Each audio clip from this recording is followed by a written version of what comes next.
I'm Ariana. Nice to meet both of Nice to you. meet Hey, how are you. you? Nice to meet you too. Nice to meet you. So I just finished it a half hour ago. It was emotional. Like it was a lot. I hope that means you liked it. No, I Bravo. did. You want to feel all the feels. So that's great. Yeah, and you also kind of want to feel like not that you're in control of the character, but that like you're invested enough that you're just like make a decision. Come on. That's right. But Bravo. but Jackie, for you, um, when writing this, how did each ride lead to the next? Because they all kind of have to build on each other. Right. So when I started writing this, I started writing it because I used to be an Uber driver. Hopefully a good one, 4.9 baby, but not as obnoxious as the character in the film. But I think for me, I wanted to be as truthful as possible to some of the experiences I've had, and I kind of rearranged some of the people that I had met to suit the story that I was trying to tell, and then obviously use creative license to make sure that each character sort of escalated the story in the direction that I wanted it to go. Yes. For both of you, well, especially for George and Jessica, but also in general, how were you able to film those intimate scenes, but you're not making eye contact with each other? Well, Andre and I, we rehearsed actually beforehand, I and mean, I did that with everyone. yeah, Yeah. a lot of rehearsal and just understanding what you feel for the person. You know what I mean? Like, I think like Love is Blind. They don't see each other, but they're feeling each other. They have past experiences. They know what they've been through. So once I recognize her, or at least for me, once I recognized her sat in the car, it was just about following the emotional tug of war or play that we were having. Mhm. Yes. And we kind of, it's, you can only get so much within an Uber ride. They have such a short conversation, but why, and this is for all relationships, that there's never one reason why things don't work out. But why do you think it didn't work out between them? Oh, that's a good question. Um, I want to hear your answer because I I know think, why. well, I mean, George was a manifestation and an amalgamation of all of the men that I've ever dated that went south in a bad way. But I think for me, I don't think it's up to me to decide that. I think it's part of the joy of having an audience watch it and become a storyteller with me. It's up to them to decide, you know? Yeah, mine was a little bit more detailed and more critical. As she What's yours? I'm curious. as she said, she's had a lot of men that this is based on that went south. So you have to start to believe, well, maybe it's you. Maybe it's you, and not all the men that go south. And I There was were good ones too. There were that's good right. ones too. Uh-huh. I, So I was a devoted boyfriend who all of a sudden felt like I wasn't good enough because Jessica was out and about talking about all the people she was meeting, and I felt like I was being left behind. you And see when how men are? You see? You see so this?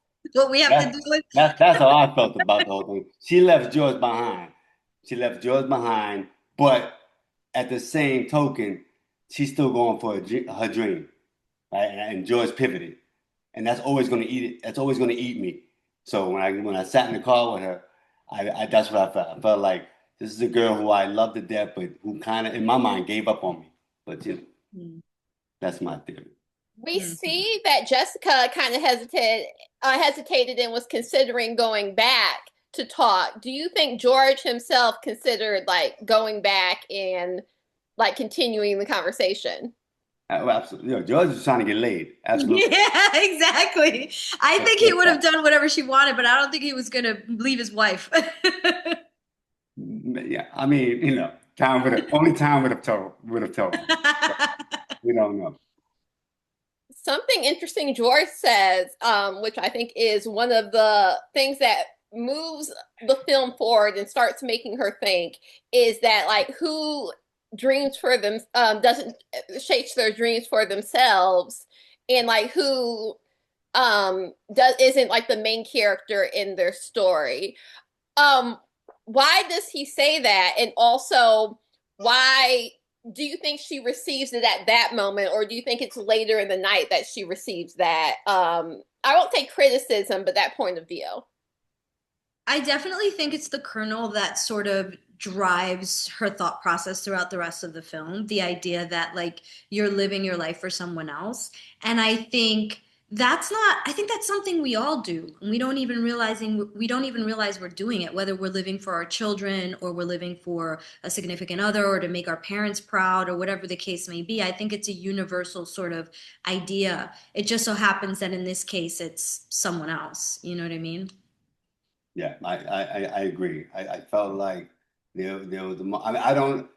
I say it because I assume it's going to land because I think I know Jessica, being her man for that time period that we were together. So I say it with the intent that hopes that it land. But I think at that point I was giving up on her like she gave up on me. So it was a little bit of a dig because now you're still driving the Uber and you're still talking about the sister and you're still talking about your mother and like you're not talking about you, accountability of you. So you know, but I'm also jealous that she was going for a dream and I wasn't. So it's a lot. It's complicated. Yeah, because it's kind of hinted that he was a writer himself, but like Yeah. now he's actually doing his dream. But it's kind of like he's No, self-talking, like, "Oh, I really wanted to flip houses." no, absolutely, absolutely not.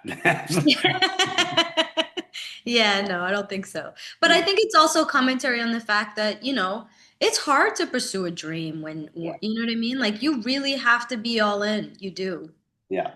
And to perseverance is always the first thing every actor on the come up was hearing from other actors because as you get older, yes, it just gets harder because the program of the naysayers has more fucking receipts. Like you got to pay bills, you got to do this, it just becomes harder as you get older, and that can deflate you, that can deflate the dreamer, and that's a sad thing to see. It's Absolutely. reality, but it's a sad thing to see. You try to fight for it not to happen. Resilience, baby. Resilience at the end of the day.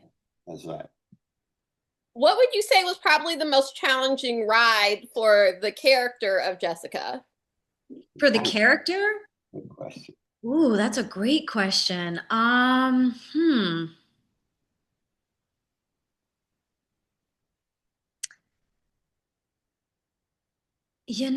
I think probably George. Probably Well, George. what? I was harder than the motherfucker who punched you in the face. Did somebody punch you in the face? Well, yeah, that's hard, but it's not. No, I I know. don't think I don't think a physical altercation is as permanent or as painful as an emotional one, you Got know? you. Yeah. Especially one with someone that you had such deep feelings with and that you're now seeing again for the first time in a very long time and you're literally a mess. You know what I mean? Like a mess. And probably at the lowest point in your life. I think that's embarrassing. You know? And it's painful too cuz he's now successful, she's not. I mean, and everything that comes along with that and someone telling you about yourself and all the things that you know but have not wanted to see for years and here's someone who's moved on and is telling you like this is who you are. Ouch. I would say George would be an awful ride. Awful ride. But What awful lie. I would say the hardest ride was Chris, the artist, because you're from the same Oh, neighborhood, you're living out this dream, and then also like you're being confronted with your sister and her past and present behavior, and also still trying to be the sister and like covering up her lies. And then can I change my answer? Can I change my Oh, answer so much that one hit Ariana real hard. That one hard. better? then what really like was like a gut punch that I was just like, oh, it's just like, oh, why are you somewhere that you don't like for 10 years? And you're like, oh. I guess I need to tackle that one. Yeah, Yeah.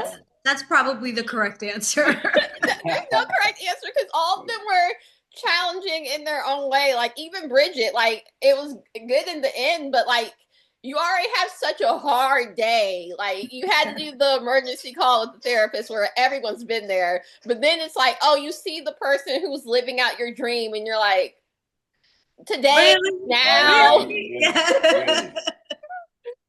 Yes. Yeah, that's wild. But Jackie, when you were driver, did you have any encounters with people in the past that you just did not want to see and you just had to keep that 4.9? No, actually I didn't. I definitely ran into people that I knew. And I welcomed that. It was pretty cool. And there was one writer that I had twice, maybe three times actually, which was kind of strange, and that was cool. But no, I don't think I ever had anyone. I definitely used to be terrified when I was in neighborhoods of like old boyfriends or something like that. I was like, oh God, please, please. Yeah. Mortifying, but never happened. Yeah. Do you think Jessica is still in LA? Mostly because the physical distance from her sister and being able to do that.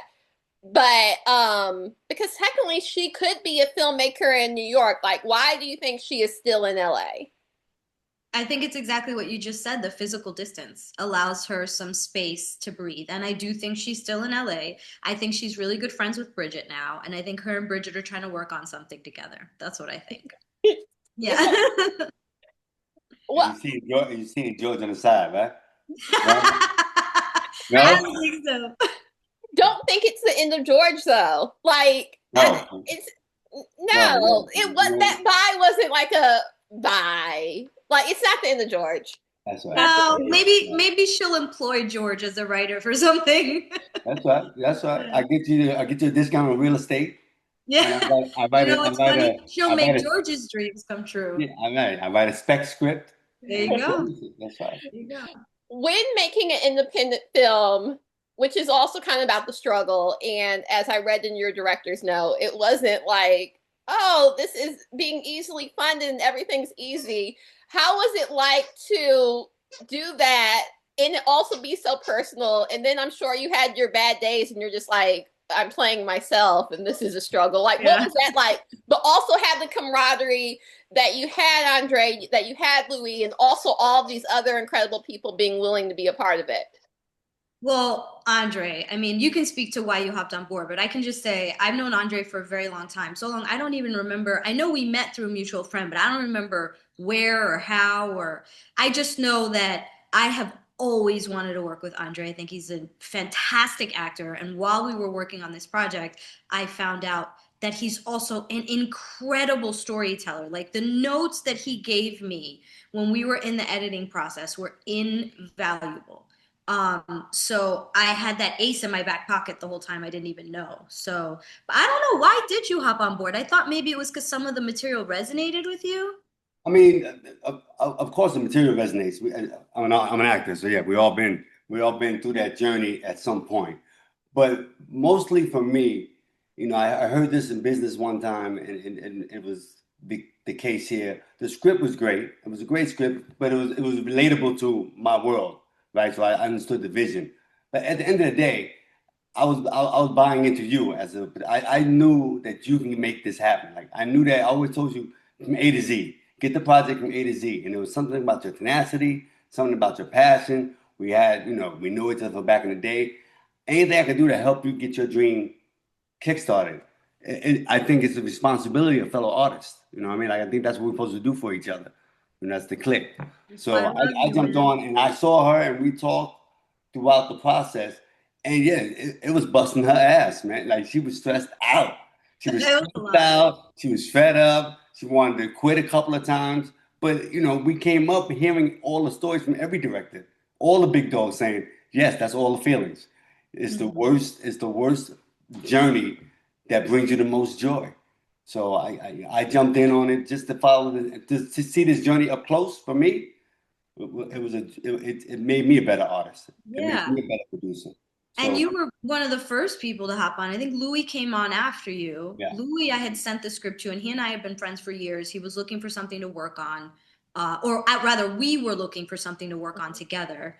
Um, we met on the set of another film years prior to that and just kept in touch. And I sent him the script and crossed my fingers, and I hadn't heard from him for a while, so I wasn't sure. And then eventually he called me and he told me that he loved the script and he wanted to do it. And so we hung up the phone and I screamed into a pillow. So I was so excited. And then, yeah, and then we had another legend on board. And then Selena Estides, who is the drag queen in the film, She's amazing too. I found her on, I think it was Instagram, and she auditioned. And then when we were working together, she said that she wanted to. I asked her what her dream was, and she said she wanted to be on RuPaul's Drag Race. And here we are several years later, and she's not only been on RuPaul's Drag Race, but won an Emmy for it. So I'm really happy for her for that. But I mean, I think that's what made this sort of more fun, was being able to work with people like Andre and Louis and my DP Katie, who was squished in all different kinds of positions in the seat. She looked like Cirque du Soleil. So I really do think that that's what made all the tougher parts easier, you know? Yeah. Speaking of tough, which is tougher, being an Uber driver or Airbnb host? Ha! I've done both. I am a gig economy aficionado. um, Probably Uber. Because you're in it. You're in it. Um, You're not going anywhere. yeah. You're stuck in traffic all day. Yeah, which I think is interesting that because she's just like, it's one of those fake it till you make it. Like, I love meeting people, and I think she enjoys meeting people, and I think it's like a metaphor of her kind of running away from like the issues at hand, but also it's just like then you're always with your thoughts in the car. So I'm just like, Exactly. It makes yeah, it makes for a quicker Get day. it though. It makes for a quicker day. It's be a long day. No passengers. That's a long ass day. yeah. Exactly. I'm like, Yeah. girl. And then also another part of the film that like when you do the breakdown of how much she made an hour, you're just like, girl. Like Because most of her day spent waiting for more rides. Like, yes, come on. you're like, I know you're doing this because you have to, but you and Bridget, you gotta pop off because man, but I feel like a lot of artists, a lot of creatives will find this movie so relatable because like this is life. Even if you're not the artist or it like this is everyday life. I hope so. That's what I hope anyway, that people do relate to it in whatever way that they find. Yes, well, I certainly did. I'm just like, no, in a Fantastic. positive way. And I'm just like, no. Well, thank you so much for taking the time to talk to me. Thank you so much, and congratulations on this film festival. I can't wait to talk to you both in the future about other projects. Thank you Thanks for so having much. us. Likewise. Oh, thank you so much.